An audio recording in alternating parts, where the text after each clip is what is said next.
What happens when a farmer challenges a legend? What if one of the greatest luxury car brands in the world was born from an insult? In today's story, you'll learn English through one of the most powerful tales of ambition, pride, and revenge. This isn't just a car story. It's a lesson in standing up, rising above, and building something unforgettable. You'll follow the true story of Ferruccio Lamborghini, from fixing tractors to building machines that shook the world. Let's learn English and get inspired through the incredible rise of Lamborghini. What if the most powerful symbol of luxury and speed wasn't born in a palace or a factory, but in a dusty vineyard? What if the man behind one of the greatest car brands in history started life fixing tractors on a small Italian farm? This is not just a story about cars. It's a story about pride, passion, and the fire that can come from being underestimated. In 1916, in a small town called Cento in northern Italy, a boy named Ferruccio Lamborghini was born. Cento was surrounded by farmland, olive trees, and vineyards. Most families there were farmers, and the Lamborghinis were no different. Ferruccio's parents worked long hours in the fields, growing grapes and tending to the land. Their dream was for Ferruccio to take over the family business. But from an early age, it was clear that Ferruccio was not like other children in Cento. While others chased chickens or played in the dirt, he was always watching machines. He was fascinated by engines, wheels, and anything mechanical. He didn't dream of owning a farm, he dreamed of building things that moved. By the time he was a teenager, Ferruccio was taking apart engines just to understand how they worked. Then he would put them back together, often better than before. His hands were always covered in grease, and his room was filled with tools and metal parts. Instead of growing grapes, he was growing his knowledge of machines. His parents were worried.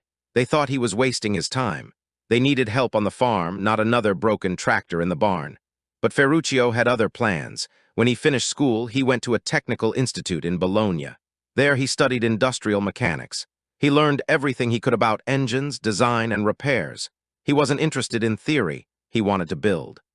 World War II began while he was still young, and Ferruccio was drafted into the Italian Air Force. He worked as a mechanic fixing military vehicles. Even during the war, he stood out. His superiors trusted him with complicated repairs, and his skills improved under pressure. He saw broken machines come back to life in his hands. It gave him confidence and focus. After the war ended, Italy was in ruins. Cities were damaged, jobs were scarce, and people were trying to rebuild their lives. But Ferruccio saw an opportunity in the rubble. There were thousands of leftover military vehicles and parts scattered across the country. He started collecting these parts. He used them to build tractors, strong, reliable, affordable tractors that farmers desperately needed. In 1948, he officially founded Lamborghini Trattori. It began in a small garage but grew quickly.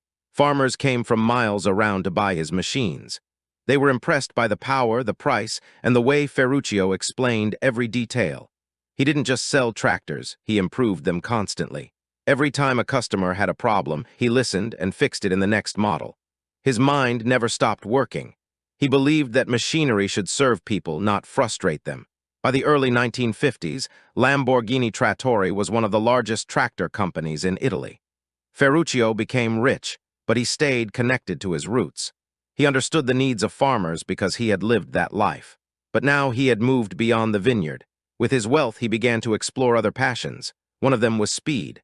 Ferruccio loved fast cars. He started buying the best sports cars of the time.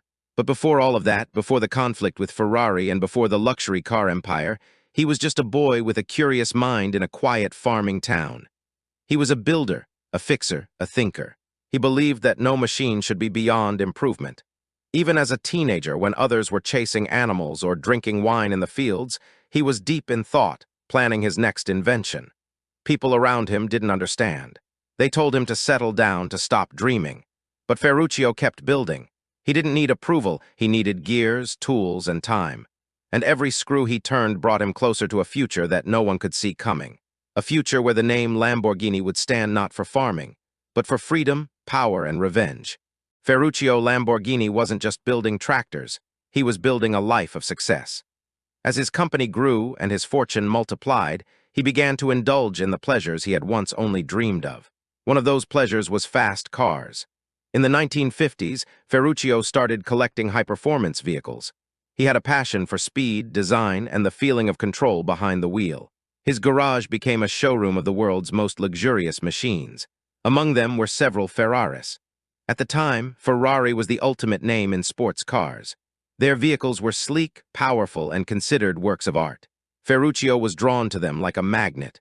But as a man who understood engines and machines, he quickly noticed something that most people ignored. Ferraris were fast, no doubt about that, but they weren't perfect. In fact, Ferruccio found the cars uncomfortable, noisy, and difficult to handle in everyday use. What bothered him the most, however, was the clutch. The clutch system, the part that controls the connection between the engine and the wheels, was weak and broke easily. And it wasn't just one car. It happened again and again. Ferruccio, being a mechanic at heart, decided to fix the problem himself. He opened the engine, examined the parts, and replaced the clutch with one from his own tractors. Surprisingly, it worked better than the original. He was proud of this small victory, but it also made him think, how could a company like Ferrari allow such a flaw? He believed that a luxury car should offer both speed and comfort. It should be powerful but also practical, beautiful but reliable. After all, what was the point of spending a fortune on a car if it didn't function properly? Ferruccio didn't keep his opinion to himself. He decided to speak directly to the man behind the company, Enzo Ferrari. Enzo Ferrari was a legend in Italy, a man known for his brilliance and pride. He was passionate, competitive, and didn't like criticism. When Ferruccio approached him with suggestions about improving the clutch and other parts of the car, he expected a conversation between two experts. Instead, he got insulted. Enzo dismissed Ferruccio's complaints. He reportedly said, "You stick to making tractors, you'll never understand my cars." The words hit Ferruccio hard. He wasn't angry right away, he was shocked. After all, he had approached Enzo with respect and knowledge. But what he received was arrogance and rejection. To Enzo, Ferruccio was just a farmer, a businessman who played with engines. He didn't believe someone from outside the racing world had the right to criticize Ferrari's creations. Ferruccio left the meeting humiliated, but something had changed inside him. He didn't raise his voice. He didn't argue. He went back to his home in silence, sat down in his garage, and began to sketch. That moment of insult, that brush-off from Enzo Ferrari, became the spark that started a fire. Ferruccio didn't want revenge through words. He wanted revenge through creation. He would build a better car, not just equal to a Ferrari, but superior. He wouldn't copy. He would innovate. He wouldn't compete. He would redefine what a luxury sports car could be. The world would not just remember the insult. They would remember the response. And that response was going to change automotive history forever. Ferruccio Lamborghini knew he had been insulted, but he also knew that words wouldn't fix anything. So he decided to build something that would speak louder than any argument, a car. The kind of car that Enzo Ferrari would never expect. The kind that could silence doubt, destroy arrogance, and start a new chapter in automotive history. At first, no one believed him. Friends told him to stay in his lane. "You make farm machines," they said. "Sports cars are different. That world belongs to Ferrari." But Ferruccio didn't care about permission. He cared about precision. He had money, factories, and most importantly, vision. He began by gathering a team of talented engineers. Many of them had worked for Ferrari before, but left because they wanted to try something new. Ferruccio gave them freedom, something they hadn't experienced under Enzo's strict leadership. He said, "We're going to build a car that runs smooth, handles like a dream, and makes people smile, not scream." He didn't want just a fast machine. He wanted balance, performance and pleasure, power and elegance. In 1963, he founded Automobili Lamborghini in the small town of Sant'Agata Bolognese. The factory rose from farmland, almost like a symbol, tractors on one side, sports cars on the other. His team worked day and night, sketching, testing, redesigning. Ferruccio visited often, not to micromanage, but to motivate. He brought coffee, jokes, and sometimes frustration. He wanted perfection. The goal wasn't to beat Ferrari on a racetrack. It was to outshine Ferrari in the garage, on the road, and in the hearts of drivers. Soon, the Lamborghini 350 GTV prototype was ready. It was sleek, low, and bold, very different from the aggressive, sharp-edged Ferraris. It was designed for comfort and speed, with a V12 engine that purred instead of roared. The car looked like it belonged in the future. But Ferruccio wasn't done. He made more adjustments. By 1964, the final version, the Lamborghini 350 GT, made its debut, and the critics were stunned. It wasn't just a car, it was a message. The media praised its smooth ride, its elegant interior, and its powerful but refined engine. Drivers couldn't believe how easy it was to handle. You didn't need to be a race car driver to enjoy it. Ferruccio had done what few dared to try. He had built a sports car that was luxurious, reliable, and breathtaking. Suddenly, Ferrari wasn't the only name in the game. The rivalry had begun, but not with a fight. It started with an idea and ended with applause. Enzo Ferrari never responded publicly. He didn't congratulate Ferruccio, nor did he accept his challenge. But behind the scenes, he was watching. And he knew something had changed. Ferruccio Lamborghini had arrived not as a competitor, but as a force. And he wasn't going anywhere. The Lamborghini 350 GT was just the beginning. Ferruccio Lamborghini had proven that he could build a car. Now he wanted to build a legacy. He wasn't interested in copying Ferrari. He wanted to take the driving experience in a new direction, one that combined luxury, performance, and beauty. Ferruccio believed that a car wasn't just a machine. It was an extension of the driver's personality. He asked his engineers to think differently, to design vehicles that felt alive. His company wasn't focused on racing. He left that to Ferrari. Instead, Lamborghini focused on creating road cars, fast, comfortable, and beautiful machines that anyone could enjoy. In 1966, Lamborghini introduced a car that would change the entire industry, the Miura. At first, it was just an experiment.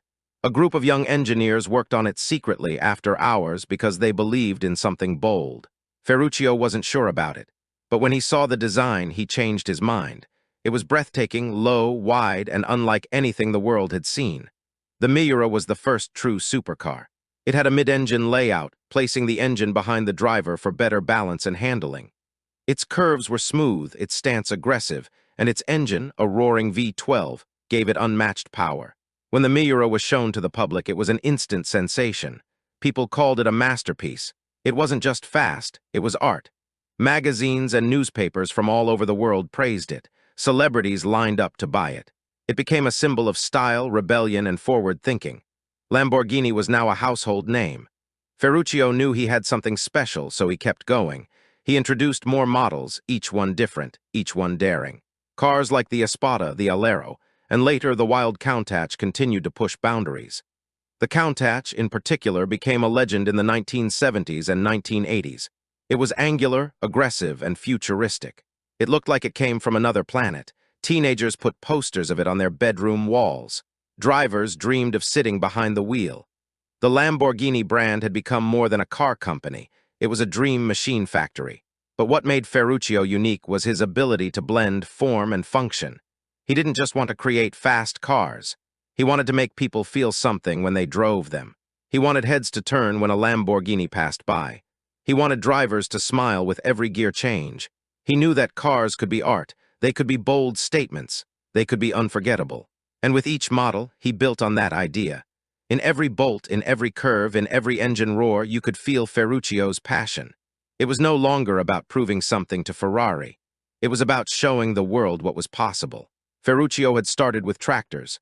Now he was creating icons. Icons that still live today, long after he left the company.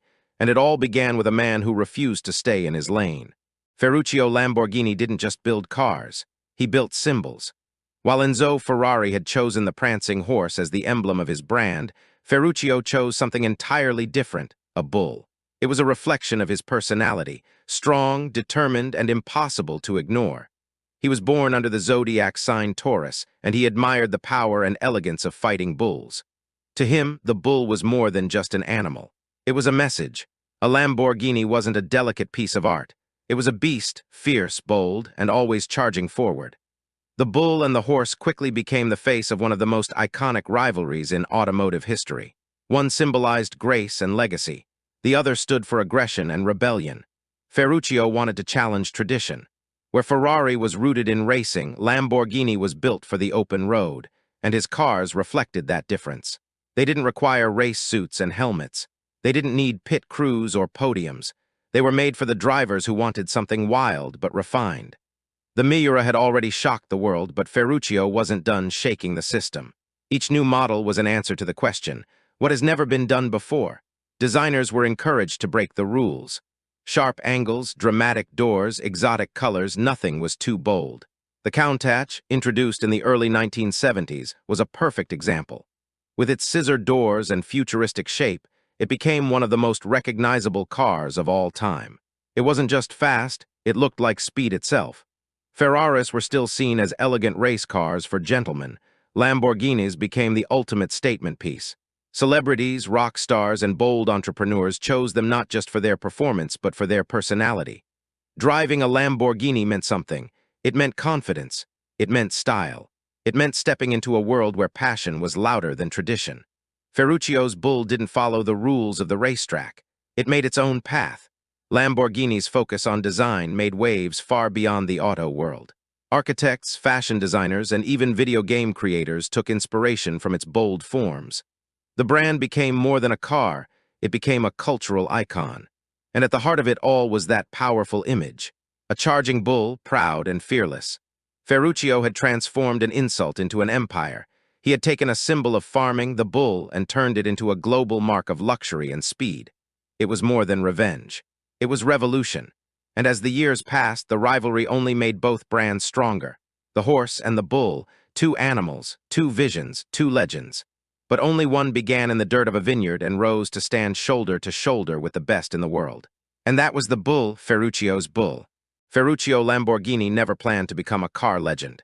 He simply wanted to build something better, and in doing so, he changed history. By the early 1970s, Automobile Lamborghini was a name known across the world.